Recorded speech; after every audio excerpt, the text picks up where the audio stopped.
literally, after each take, he'd be like, can you do a bigger bong hit? I'd be like, sure, sure. I took a pretty good bong hit by the fourth or fifth take. I was fucked up. Is there an actor or actress that you've always wanted to work with but haven't yet? Bill Murray. Yeah, we tried to get Bill Murray for a bunch of things, a bunch of times. He's a hard guy to get. Hard guy to get for things. Yeah. Down here, you wanna yell out? Shout it out.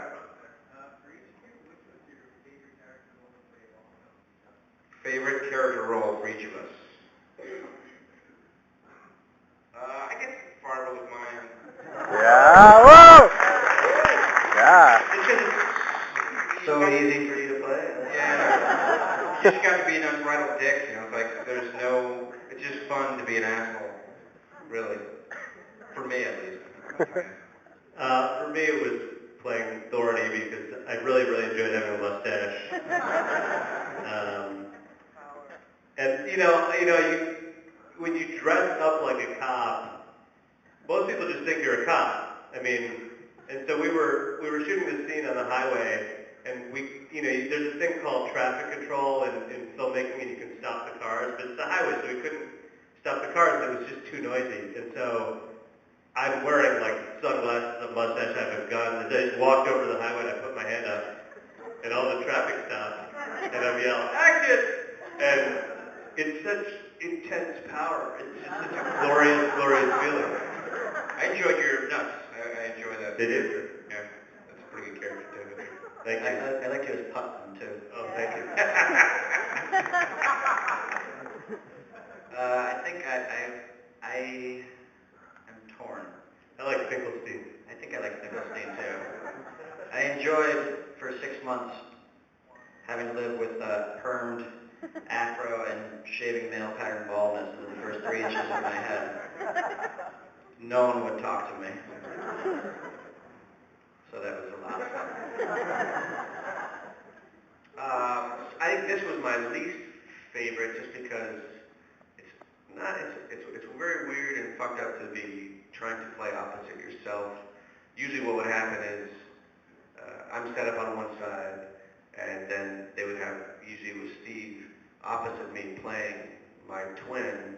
He's a little shorter than I am, so we had to put him up on an apple box.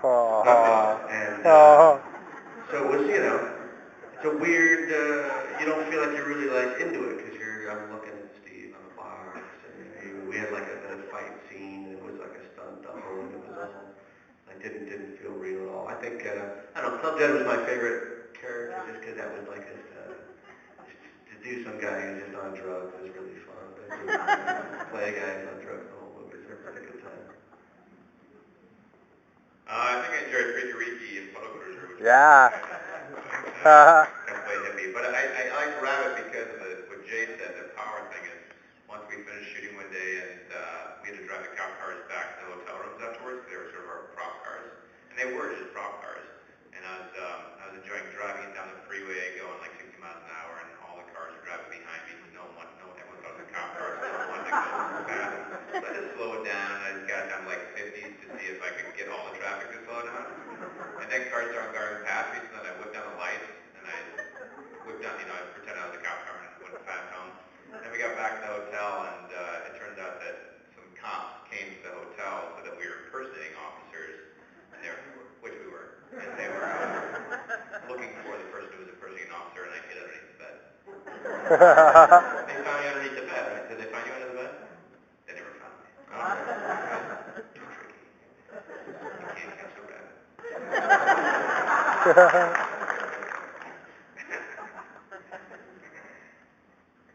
This is for the tall, big-boned gentleman. Where were the topless women in this one? Where were the topless women? You know what? We had written the script, and then we realized we didn't do our patented nudity, so we took Jay's pants off, and we decided to do the male nudity. I don't know, it was hard, to try to figure out how to get nudity in one night in a restaurant. I think it's the third time Jay took his pants off, though. Jay shows his ass all the time. This is all just, revenge for showing your dick in Super Troopers. True. Oh. It's true. Had to get him back. Keep paying that one.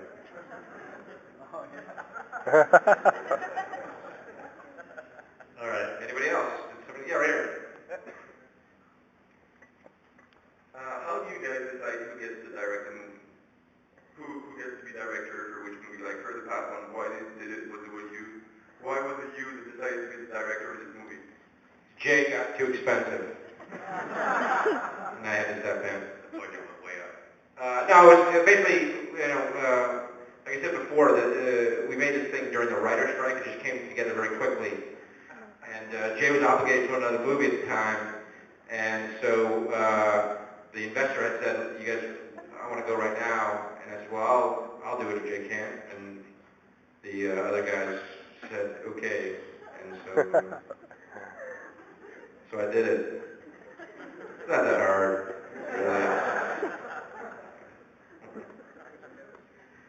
All right, thank you very much. Oh, is there more? Sorry. Oh, yeah.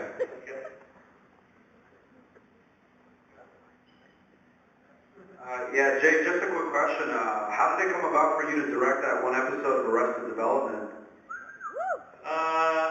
Well, the creator, Mitch Hurwitz, was a Super Troopers fan, and so I went and met him, and, I'd only seen the pilot, and so we just talked about when you see a pilot, it's sort of the beginning of a show, but the first, 6, 7, 8 episodes where you really kind of figure out what it's actually going to be. So he just was a fan, and so I did about 4 that first year, and it was a tremendously fun show. I mean, every single actor was funny, every writer was funny, and it was just a ball to just hang out on the set and tell jokes. It was great. Loved it. Just wanted to know, is that a Glenn Ross plug with his daiquiri? Yeah. It is? Yeah. Okay. Yeah. For us, that's one of our favorite movies, and so that was part of the genesis of the whole thing was taking restaurant stories and stuff from guys' experiences and weaving it in with a Glenn Ross type of like real-time competition, guys freaking out thing. So, but we figured there had to be at least one specific reference to it in there. I mean, we all think that's just the coolest movie to play. So, guys, this is a final question. I just wanted to let you know, actually, before the question, that we have that shit, and I wanted to see what you guys were doing after the show, if you're interested in a little bit. Is there any costume? Good. Not even rubber hands, like stumper. Like I said, hey, so if you guys are around, we'd love to see you at Metropolis tomorrow night. We're going to do a live show. We're going to do some original sketch stuff. We're going to do some stand-up. We're going to bring back some characters that you're familiar with. It'll be a little snappier than this. We'll be standing. So midnight tomorrow night at Metropolis if you guys are around. Really big show. We're very excited. Be there.